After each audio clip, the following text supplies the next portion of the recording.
Hey everyone, it's LethalLogicX and welcome back to another video. So last time I was showing you guys my key generator to make a 3D printable padlock key. Today I am excited to announce that the padlock is finally finished and this will be available for download on Thingiverse. I'm very happy with how this design turned out. It is very smooth in its operation. It doesn't bind or catch at all, it just works. This is a great design. I got the tolerances really tight on this one. Anyway, we're going to start by getting this picked actually, and then we're going to take a look at its insides after. So I will get this clamped up in my vise here. We will rotate all of these discs as far clockwise as they will go. And we'll insert the disc detainer pick. Try and get you guys a good angle. And we will get to picking. So I think we're on the first disc here.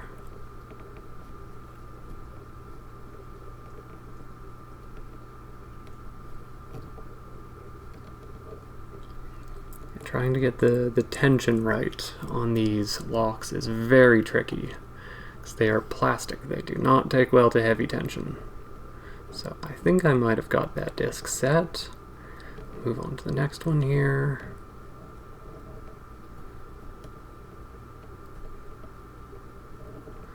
It doesn't seem to be binding, so I'm going to move back to the previous one. I don't think I set it correctly. I think its gate might be over there.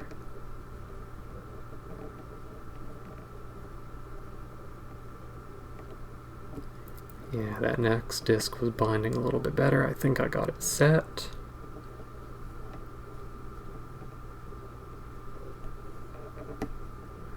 That was a good click on that disc.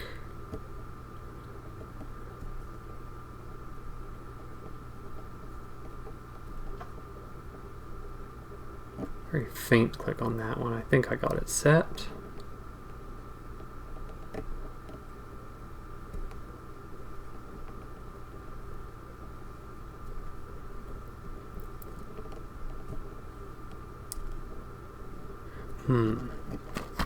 That disc was binding, but I couldn't feel a gate on it anywhere.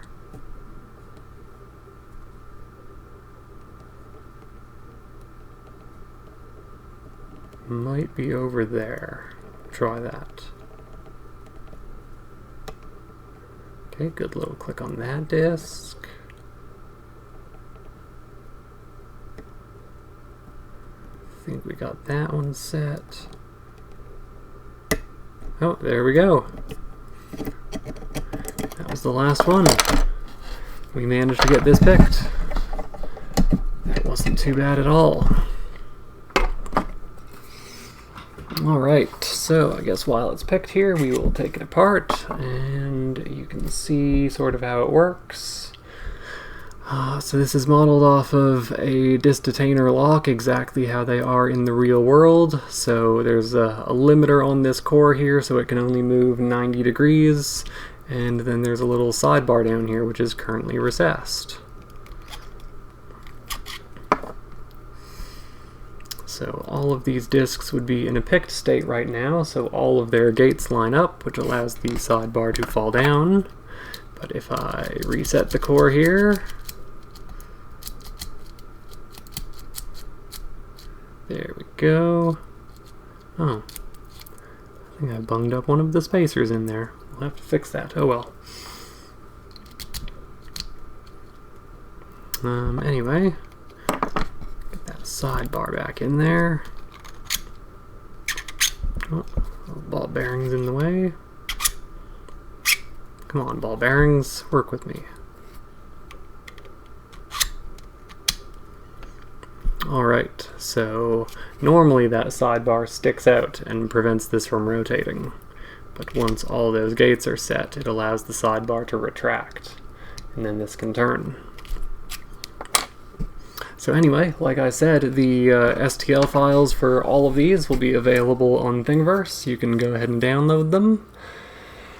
And that is all I have for you on this. So if you like what you saw, don't forget to comment, like, subscribe, all that fun stuff. And don't forget to have a good one.